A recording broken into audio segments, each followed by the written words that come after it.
Kung marami kang followers at views pero wala kang kita, hindi ka nag-iisa. At baka mali lang ang iniisip mong sukatan ng success.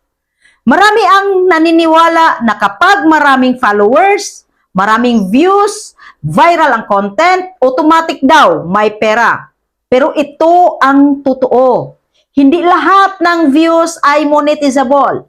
Hindi lahat ng followers ay buyer. At kapag hindi mo to maintindihan, kahit umabot ka pa ng milyon ang views, pwede ka pa rin kumita ng wala.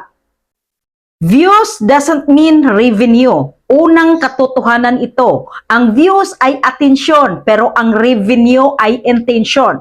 May mga content na pinapanood dahil nakakatawa, pinapanood dahil chismis, pinapanood dahil curious. Pero pagkatapos manood, scroll ulit, walang action. At tandaan, hindi binabayaran ng platform ang views lang. Binabayaran nila ang behavior.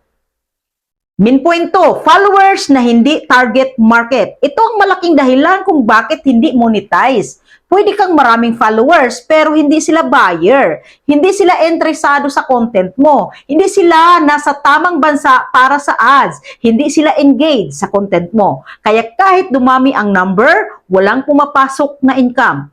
Quantity without quality equals vanity metrics. Pangatlo, mali ang content type para sa monetization. Hindi lahat ng content ay pangkita.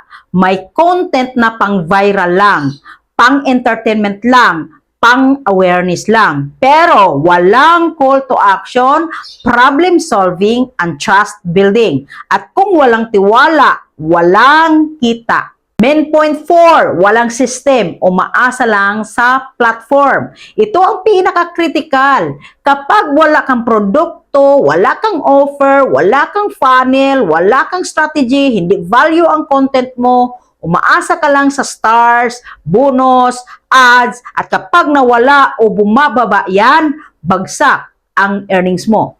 Creators na kumikita talaga, may sistema kahit walang views. Ito ngayon ang tanong, mas gusto mo bang maraming views pero pagod at walang kita?